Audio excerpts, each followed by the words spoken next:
ও যেদিন সেঞ্চুরি করে ও সেদিন খায়। আমার টু বি অনেস্ট, আমি যদি বলি ওয়ার্ল্ড ক্রিকেটে ওর মতো পরিশ্রমী ক্রিকেটার আমি আমার লাইফে খুব কম দেখেছি। যে রিয়াদ ভাই মুশফিক ভাইয়ের প্রতি কি কোয়েশ্চেন রেখেছেন?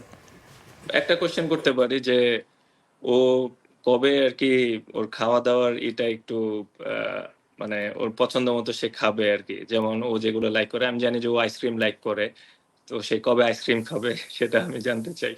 মুশফিক ভাই কবে আইসক্রিম খাবেন? আমি একটু বলি এটার অ্যান্সারটা।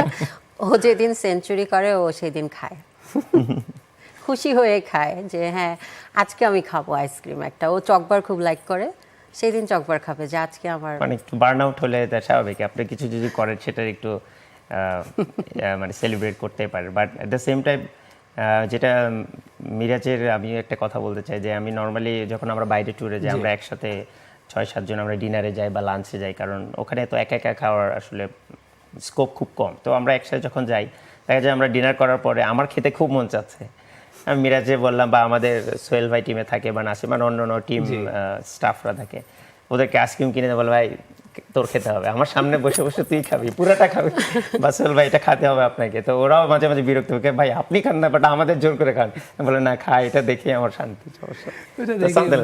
ওটা দেখেই মুশফিক ভাইয়ের শান্তি। এবং মুশফিক ভাই সেই ডিসিপ্লিন বা ডেডিকেশনটা মেনটেন করছেন ইয়াং ক্রিকেটারদের জন্য অনেক শিক্ষক। রিয়াদ ভাই মুশফিক ভাইয়ের ডেডিকেশন ডিসিপ্লিন নিয়ে রিয়াদ ভাইয়ের একটা স্টেটমেন্ট আছে, একটু শুনে আসবো রিয়াদ ভাই কি বলছেন। আমার টু বি অনেস্ট, আমি যদি বলি ওয়ার্ল্ড ক্রিকেটে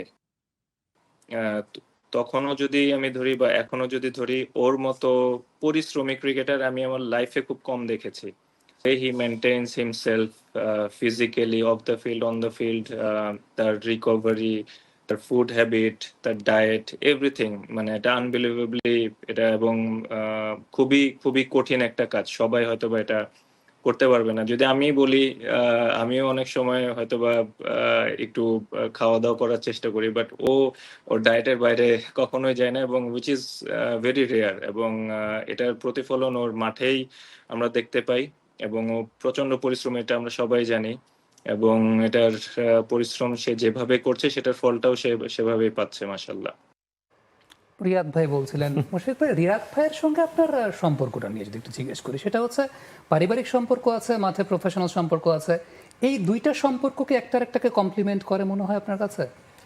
না, আমি মনে করি আমরা চেষ্টা করেছি সবসময় দুটা যেন দুই জায়গায় অবভিয়াসলি থাকে। আর আমাদের পারিবারিক যদি যেটা বলেন সম্পর্ক আমাদের, সেটা কিন্তু মানে আমার ওর সাথে বিয়ে হয়েছে 2014 থেকে, তো যদি কমপ্লিটলি আমরা 14 থেকেই ধরি, বাট রিয়েট ভাইয়ের সাথে কিন্তু আমার সম্পর্ক অনেক আগে থেকে আমরা প্লেয়ার হিসেবে, কারণ আমি বিকেএসপি স্টুডেন্ট, বাট আগে আপনারা জানেন যে বিকেএসপিতে যতগুলো ন্যাশনাল টিমের ক্যাম্প হতো সেটা আন্ডার 15, 17, 19 সব বিকেএসপি কেন্দ্রিক হতো।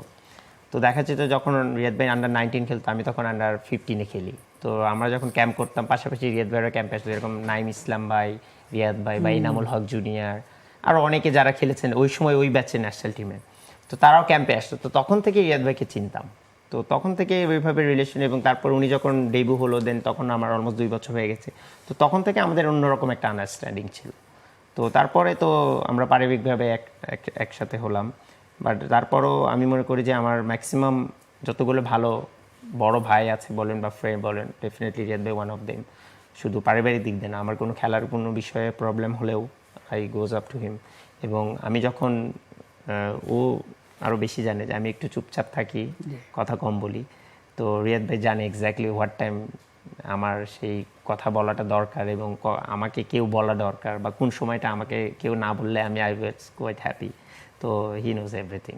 এবং তামিম আরও এই দুইজন আসলে দুইজন ব্যক্তি যে কিনা আমাকে খুব ভালো চেনে।